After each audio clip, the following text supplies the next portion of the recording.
And we were talking yesterday, I was with somebody in Jeddah, or the day before, and they did a program.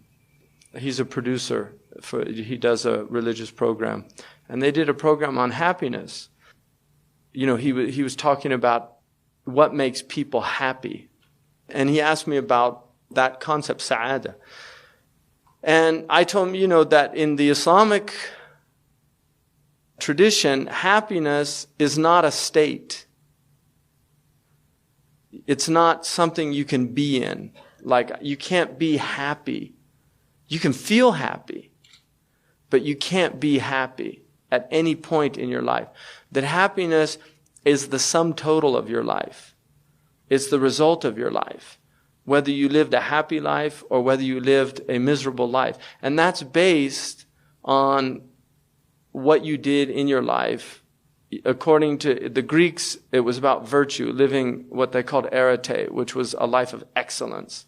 The word they use for it means the same as ihsan.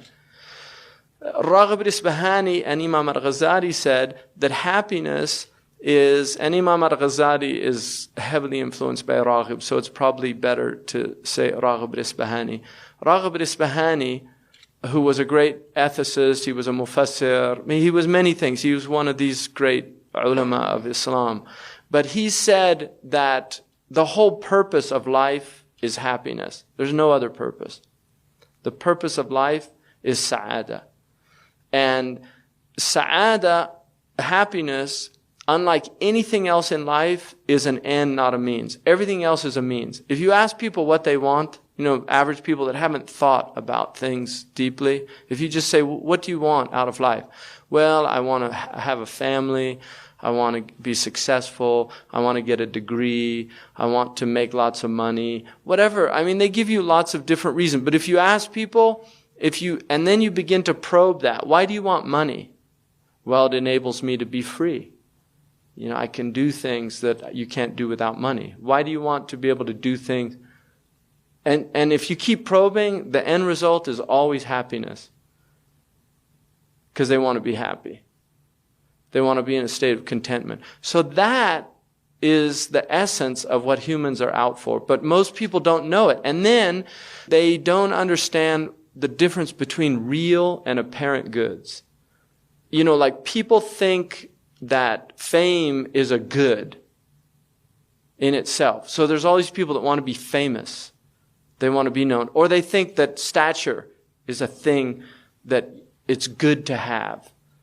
Or they think money.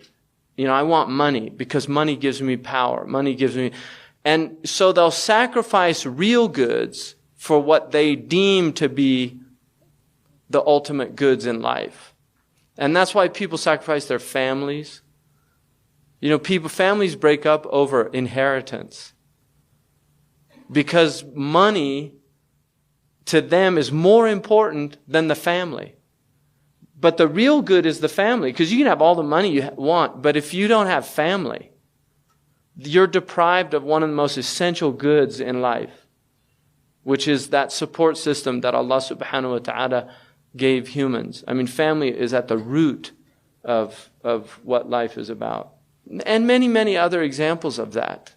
So this is one of the real problems with humans, is that they don't know what they want. And what they think they want, if you probe them, they want it for the same reason that other people want other things. It's really amazing if you think about it. People want different things, but if you really probe them, it's because they want the same thing, which is sa'ada. And then what Revelation does is it turns it on its head, that there's no sa'ada in the dunya. You can't get it, because no matter what you have, you can lose it. And that's that state of just knowing that if you're in good health right now, you can drop dead. We were just on a 10-hour flight. You can get a DVT, right? You get venous stasis. You're sitting in this ridiculous tube, with this noise level that's unbelievable. Shh. I mean, I'm still hearing it, it's just, I'm like on a permanent 30,000 feet above state because I've been flying so much lately. So you just hear that kind of shh in the background. But you have that deep vein thrombosis. People die, like Olympic athlete died on an airplane, just in perfect condition of health. But he got this problem. If you don't drink enough, you don't walk during the flight. But even if you do that, you can still get the problem.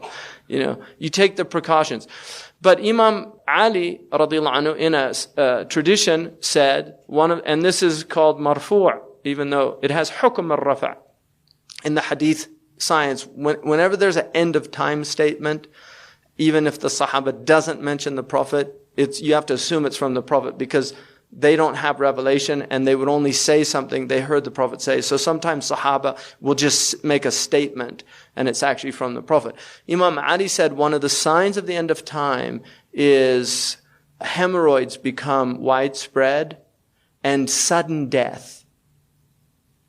Now, if you look at hemorrhoids and sudden death, the thing they have in common is sitting. It's that lifestyle of not moving. Which is how heart disease, that's how heart disease, people get heart disease from sedentary lifestyle. So really what he was saying was one of the signs of the end of time is sedentary lifestyle. But he was looking at the effects of sedentary lifestyle because that's more important. Had he said one of the signs of the end of time is people are going to sit around all the time and they won't move anymore. Okay, what's wrong with that? But what he said was they're going to get hemorrhoids, which is one of the worst conditions to have just as a condition because it's so uncomfortable. People can't even sit down. And the most comfortable thing from lying down is sitting down. It's when people stand, they say, let's go sit down. Why? Because it's more comfortable, right? They want to be comfortable. But if you have hemorrhoids, you'd rather be standing.